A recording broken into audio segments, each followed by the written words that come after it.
Okay, so we're going to use the knowledge that you've attained so far about horizontal stretches and actually apply it to a given graph. So to review here, a function that is being horizontally stretched is of this form. Y is equal to f of b times x. Now your b value told you what your stretch factor was, but what made this really interesting is that your stretch factor is not just b, but it's the reciprocal, so 1 over b. So that's what made this horizontal stretch business really interesting, okay? So any point on the original graph will now become x over b comma y. Okay, so if you can remember that, that will actually bring you a long way when you apply stretches to given graphs. But enough of that, let's actually go ahead and apply a horizontal stretch to a graph. I'm given the graph of some sort of absolute value function, and what we want to do is sketch the graph of y is equal to f of 3 times x. Okay, so that's right up in our question here. So before we go ahead and perform this transformation, we need to know, what is this b value going to be equal to? Well, if we compare the function to the original function y, or the general function y is equal to b times x, can you tell what the b value is? Remember, that b value was in front of your x value. And what's in front? Well, our b value is equal to 3. Okay, so what happens to all our points? Well, any point on the original graph is now going to become x over whatever the b value was, which is 3, comma y. So all the y coordinates stay the same.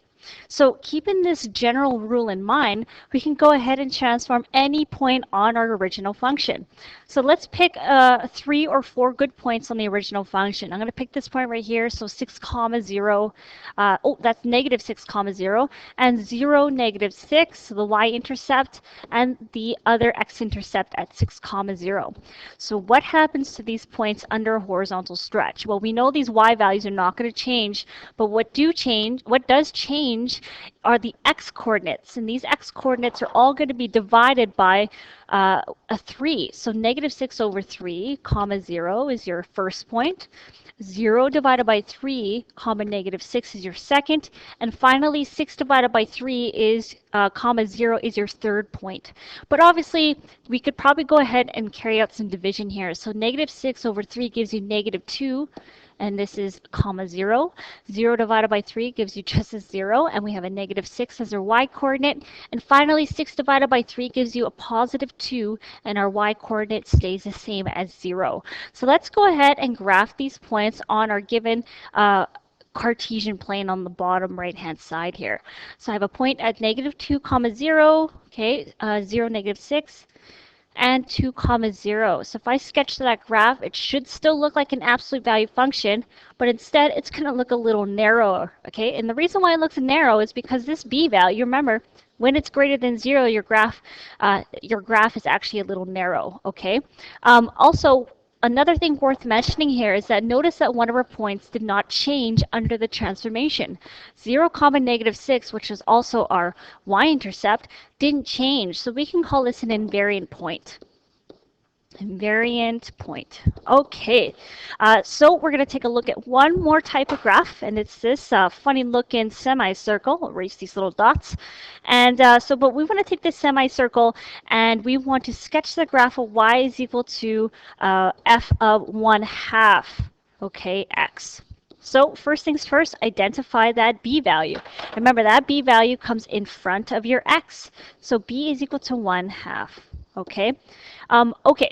So any point on the original graph, xy, is now going to become x over our b value, which is 1/2, comma y. Oh, don't you love fractions, okay? So when you're dividing by a fraction, it's the same thing by multiplying by its reciprocal.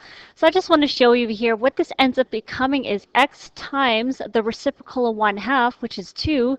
So my x coordinates are actually going to be 2 times the original x coordinates. So I'm going to write that out here. 2 times x is going to be right up here, okay? So when you have fractions involved, it does get a little bit tricky, but just remember you could still divide by a fraction, okay? Something you've definitely learned back in elementary school. So let's pick 3 or 4 good points on the original graph. I'm going to pick -4, 0, so that's just the x-intercept on the left-hand side.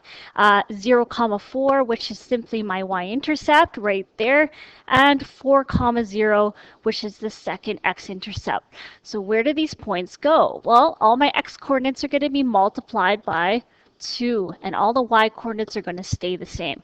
So 0 times 2, 4, and finally 4 times 2, 0. Okay, so -4 times 2 is going to give you -8, and 0 stays the same. 0 times 2 gives you 0, 4 here. And finally, your last point is going to be 8, 0. So just go ahead and graph those points. So we have one at -8, 0, 0, 4, and 8, 0. And remember, it still needs to look like the original graph. Obviously, it's going to be expanded a little bit. So what you end up having is something really cool like that.